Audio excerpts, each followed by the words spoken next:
Flood has continued to ravage ISHERI North, located in Ogun and Lagos State off the Lagos-Ibadan Expressway.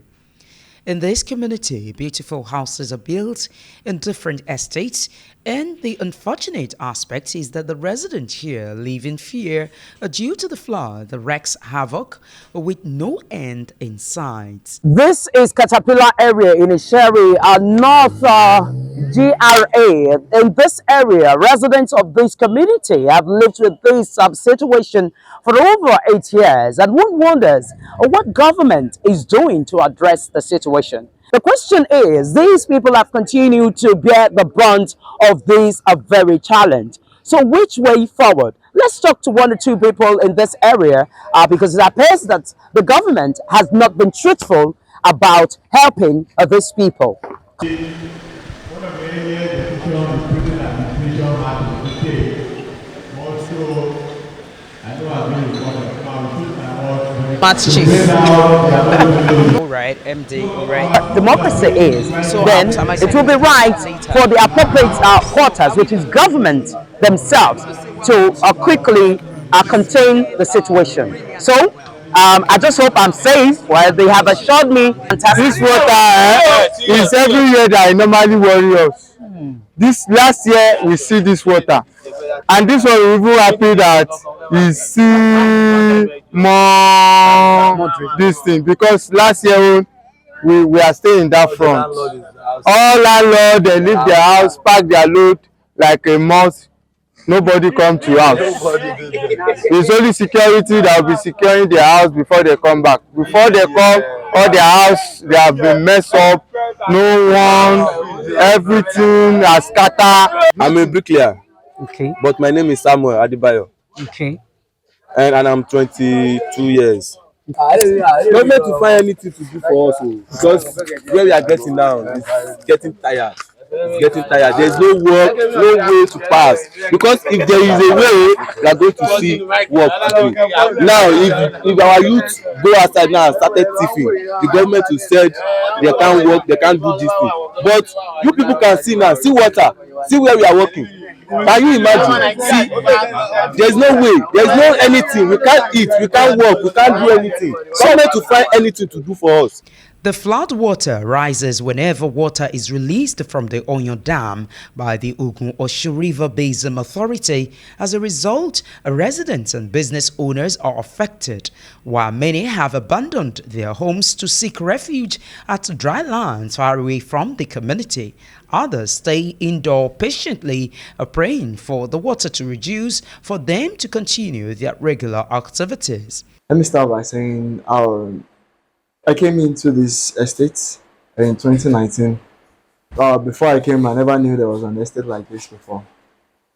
But ever since 2019, I've been helping them to battle the water. But I know the water has been troubling them before that 2019. So I can only tell on my own experience since 2019. 2019 was the first flood I will experience. I was the greatest one I've been told that has come to give them issues here. And since then, the estates have been doing one thing or the other. Even before 2019, from what I heard, they've been trying to keep the water in the river. But everything they've done has in one way helped, but it doesn't hold. It doesn't hold. You see, what I've seen from the water is that it's going on its path, but the path at which it's going is too full for it to go through. So it's looking for other ways to just branch to. So our estate is one of the other places it branched to. So the estates have tried to do embankments. We've tried the block walk embankments. It failed at some points. We also decided to reinforce it with lateral tips, and that has been holding. That will hold for most parts of the flood till maybe the later end of it, when we will have one issue. Once we have a collapsed area like this, the entire estate is flooded again. And before now, we've been thinking that the flood is coming from just the river. No, we've not been thinking, but most of the water comes from the river. Let me put it that way. But the actual problem is that we are surrounded by this water. This area has about four sides to it. It's only one side of it that is not that the water is not coming in through. So the remaining three side is bringing the water into the estates, and we've mostly battled the back because that's where the most of the water comes from. But now we need to look into the other inlets too. See, the water has been for about 4 months, 4 weeks now, but it didn't affect us until last week, Helen? Yep. Yes. which was when a portion of the embankment collapsed. When the portion of the embankment collapsed, that's the one coming from the river. Then that came with the pressure, and everywhere begins to feel the flood. Before then, it was maybe just some areas where we don't have people staying because of the embankment work we've done. To those areas, we didn't really feel the effects until when the portion of the embankment collapsed, and that was last week. That was when everything just scattered. Sadly, businesses here are in comatose until the water dries. Students abandon studies as their schools become a pool and not safe for swimming. Residents say the flood lasts for weeks before it gets dry. In every bad situation, there is a corresponding advantage. The flood has created a business opportunity, opening some of the residents here to canoe business. This is because some people cannot afford to dip their feet in the water, and worse still is that the water is salty and dangerous. It wasn't easy for a super screen crew to access this very community. We tried to go inward to see the level of the water. Yes, this is ISHERI Riverview Estate. And as you can see, these men are always on standby here to guide whoever wants to go, of course, on this journey, because I'm going to call this a journey. Now, all these places that you're looking at used to be, it's a road. And now, because of the water, everywhere is flooded and this place become waterlogged. So right about now, I am going to go on this canoe, and one of them, of course, will take us through this water so we can know how deep this water is, and then call for the appropriate quarters to do what is expected of them. So, I just hope I'm safe. Well, they have assured me that I have nothing to be afraid of. All right. So maybe right about now, I just need to say the Lord's Prayer so I don't fall into this water. Well, it looks like it's funny, but the situation is not funny to residents of this area. So we are going to embark on this journey. Some residents, as a stand, have been constrained to remain in their houses, while some landlords, and when I say landlords, I mean very rich landlords, have had to abandon their houses due to this very flooding. Now, I must tell you that just last year, the Ogun State government and the Lagos State government actually came to inspect this place to see the level of damage being done. And I remember that I posed the question to the Ogun State Governor Dapo Abiodun, and of course even the minister then, and they promised that they would find a lasting solution to this situation. But unfortunately, this is almost a year after, and the situation has remained the same. The question many are asking is government truly concerned about these people? Now, if the residents here have continued to face the situation for over 8 years, you now wonder why government has up until now be unable to contain the situation. Now, for you to even apply this water, some of the residents have started a brisk business here because now being on this boat, you pay as high as 3,000 naira for you to go to wherever or wherever you want to go here. and so it's not a good time. It's not palatable. Yes, many are even complaining about a fuel and its price, but I tell you that even Kano is now even expensive. But something just needs to be done. Something needs to be done before there is a bad record. We were told how dangerous the water is, and I told myself I cannot afford to dip my leg into this water. But no matter how much we tried, we still found our legs in the water. Going down, that the water is still coming up, and the erosion here is something else. So it's putting their boat, if they're coming towards this side now, it's hard for them to even come out because of the erosion that's going down. So now in this water, I'm sure that this water definitely is not safe. So what kind of reptiles have you seen here? Have you experienced seeing any dangerous animals? We have lots here now. We have pythons. Sometimes we do see pythons. Sometimes all this alligator, crocodile, all those things are here. But it's not, it's just that they're not that common. Okay. So once in a while, we do come across them. So when you see them, what do you do? Have you ever killed any of them? Yeah, there's one bros that normally kills those things inside. Really? Yes. So when you see it, you quickly go and bring him on?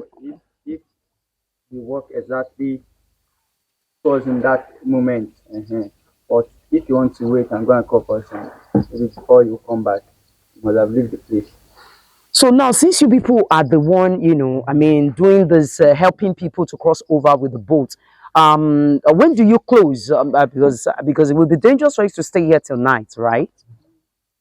No, this is not something that has mastered us now. We just that we have witnesses, not today. It's not something that is just starting. So you can stay till 9 o'clock. There's nothing that will happen. Really?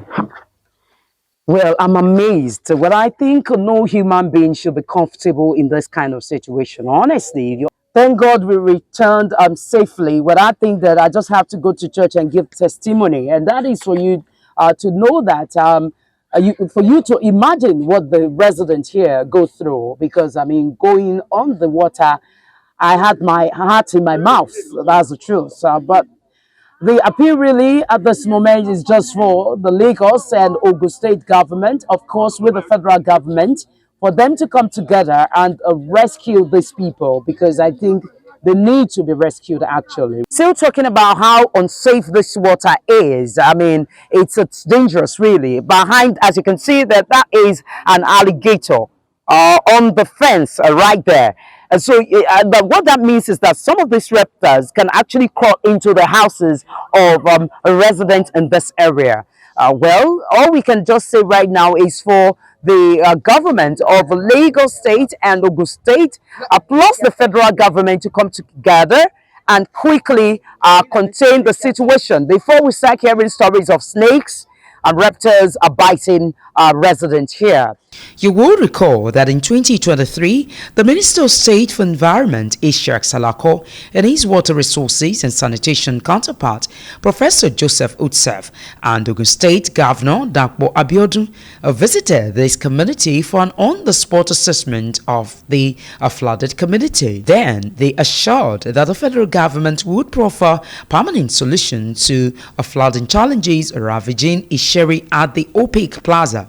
But today, nothing seems to have been done, or nothing seems to have worked, as the flood has continued without any sign of it ending soon. Mr. President knows this problem. He fully understands what the problem is. And the governor has also been very proactive in addressing the problem. About a month ago, when I visited the governor, I recall that one major project that the governor pointed my attention to is flooding problem. At the moment, I think we have actually spoken. We say that we need a committee that will comprise of the community, the state government, and with the federal government to work together to find permanent solution, an immediate solution to this problem. Of the dam is another story, and you see that both ministers have refused to address those issues in particular. Because for now, they can best be described as speculations. Until when a study is carried out, a minister cannot come here and say, oh yes, it is a dam, or it is this. That is why the ministers have said they will sit down. They've asked for the community to present members to be in the committee that will jointly work between the state, the residents, the federal government to ensure that a study is commissioned which will throw up the immediate cause of this problem and how we can resolve it. Cause of this problem and how we can.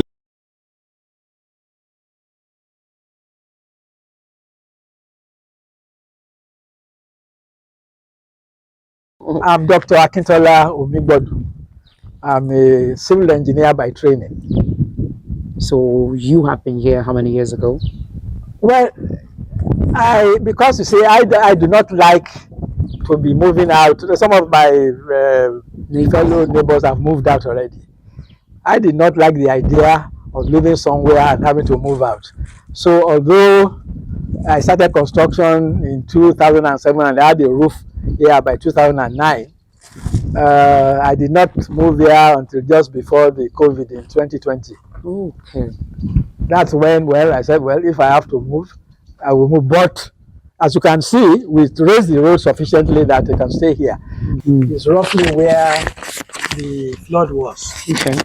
Roughly.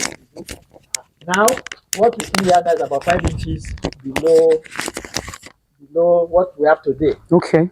It's 5 inches below the 2023 flood. Mm-hmm. And the water they are sending now is about 19 million cubic meters a day.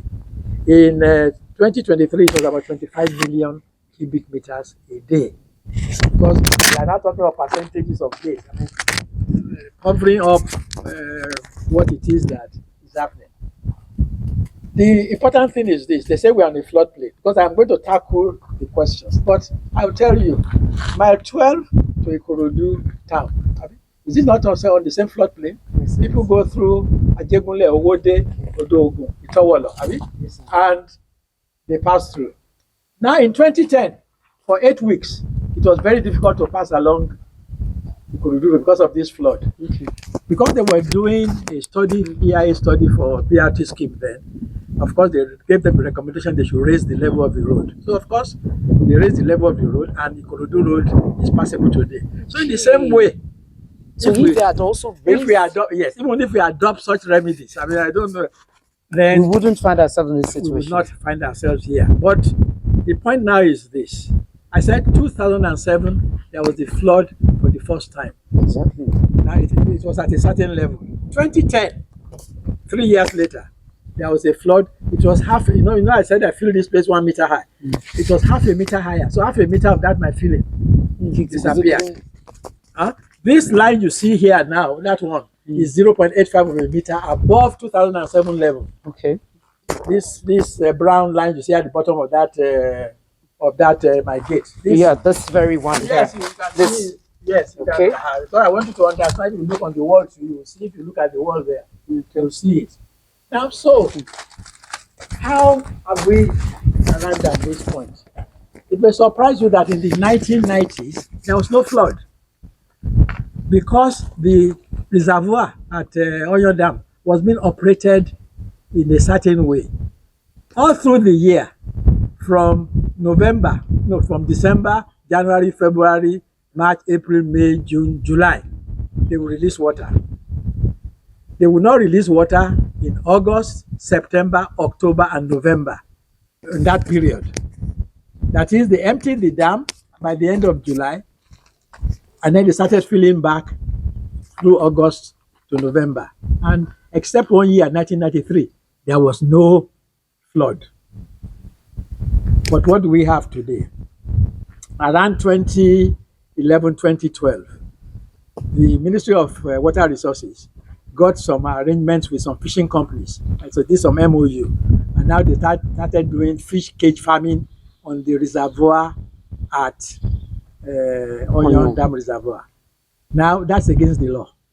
The law that established the River Basin Authority was very clear. They have 4 things that were their priority, Which were?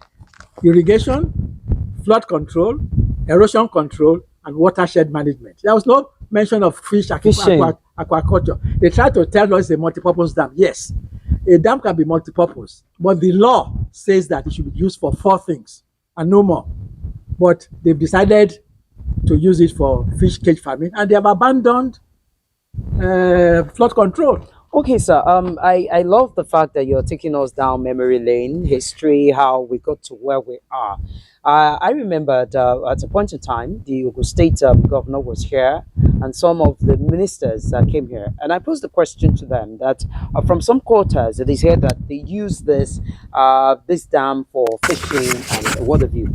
But he actually debunked that. My question is, why hasn't the residents come together to actually, take the government to court? Because if you know your right, why wouldn't you fight for it? Well, the question of going to court for each and every one of us is a matter of our individual choice. When you have a large number of people, it's difficult to get them to agree on what to do. And that is one major thing that is against that. But the point is this: we have a government. The government has laws. We are people of laws. And why are they not willing to follow the law that they created themselves? Because you said, you asked them a question. Yes, I was there at OPIC on 25 October 2023. Before really? The Ogun State governor, yes, I spoke. And the 2 ministers. Exactly. And I made it clear to them what needed to be done. What then is the permanent solution to ending the flood? There is 4 specific things they are supposed to do. If there's going to be a solution, they have to do those things. Now, where we stand today, there are 2 settlements on the River Ogun, north of this place, Magbon, Ilate, if I get the name correct. And in that area is the low-lying area. So when they send a huge volume of water from the reservoir, above 10 million cubic meters a day, a big lake is formed there. And then the second channel for the Ogun River takes off there. And that thing comes directly to the Long Bridge. In fact, it reaches the area along Punch Place. And the question is this: Punch Place is about more than 3 kilometers from the river. Will you say it's on the it's on the floodplain?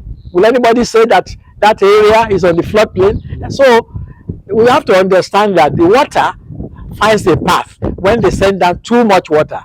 And it's that water that goes through Ogun State and comes through the back here to us here, which is what you see here. So that, if anybody is going to do anything, you have to plug such places where the water can come across. And if necessary, because of the huge volumes of water that we now have, maybe, as I've said, in the 1990s there was no flood. Maybe there was not so much water then, but there's a lot more water now. And then they have to do an embankment along the River Ogun, at least for us there. But there are places where the water can come into surrounding areas. They have to block those areas. They have to plug them. If they do that between Magbon and Ilate, we will not have, half of our problem will be solved. The problem now will only be from the river. There won't be anything coming from the north, from the Ogun State into us here. So that's one thing. Okay, number 2. Now, the other thing is this. It may be difficult for people to understand, but government has to take an interest in what people are saying. When I spoke last year, there was an attempt to shut me down that I should only talk about what is happening here and not elsewhere. Because as I've said, there's an illegality. The fishing companies should not be in that reservoir. Pure and simple. And I was going to say, we have asked that they should be, the authorities should move them out of the lake and let them use their own money to create their own fishing ponds. They cannot use space that has been created for other Nigerians to inflict suffering on Nigerians. It doesn't make sense. And that's why I said it may take difficulty for people to understand that they think they are doing commercial fishing or something. No. It's against the law. Even at the detriment of the people. No, I said no, but something could be at the detriment of the people, but I'm saying this is against the law. There's the law that established the River Basin Development Authorities. It gives them 4 priority functions. It's not a question of multi-purpose functions. 4 priority: irrigation, flood control, erosion control, watershed management. No more. Nothing about fish aquaculture. It's not there in the law. And so they should concentrate. That's why I'm not on the purposes they were. That is what that if they concentrate on the purposes, because there's something we have not said now. We have been talking about Onion Dam. That dam is supposed to have 270 million cubic meters capacity. There's another dam on the River Ogun. This one is on oil. That one is on oil. There's a much bigger dam at ISHERI Gorge. It has a capacity of 690 million cubic meters. President Obasanjo inaugurated a irrigation project there, Middle Ogun irrigation project they call it, in 2006. That dam was not gated then. Today it's still not gated 18 years later. Why? They should explain. Why is the dam at ISHERI Gorge not gated? Because also it can be used for flood control. It's part of the system. Okay. If they hold the water back there, less will be coming from ISHERI towards us, and the one that they bring from Onion will not overwhelm us. Oh, right. But at the moment, the water flows over the top of the dams because it's not gated at ISHERI Gorge. So that's why I said there are so many facets to it. And then they try to tell us it's climate change. No, that's not the issue. Or that it's the lagoon or the sea that is holding us up. And I always tell them that if it is the sea that is holding us up, how come if Papa Wharf is not flooded? Maybe that's the nearest thing to the sea. And so if the sea is holding us back, then of course the rise will occur there and it flood the wharf. So all these things they throw at us to avoid the central issue, that what they are doing at the moment is illegal, and they should put a stop to it and concentrate on what the law says they should do, and we'll be okay. In every situation, some individuals will always see an advantage. For some of the youths in this area, it is a time for brisker businesses, as they rent out canoe with charges from 2,000 naira to 3,000 naira, even beyond, depending on the area you are going and how high the water is. But now, what can we say other than for us to urge the government to quickly swing into action to contain the situation? Like he said, 2027, we're going to be having another election in Nigeria, and I hope that we'll be able to do something before that time. Let's not wait until the residents here begin to take government to court. From ISHERI North GRA between Lagos and Ogun State, I'm Adenike Oweya Jiboye, reporting for Super Screen News.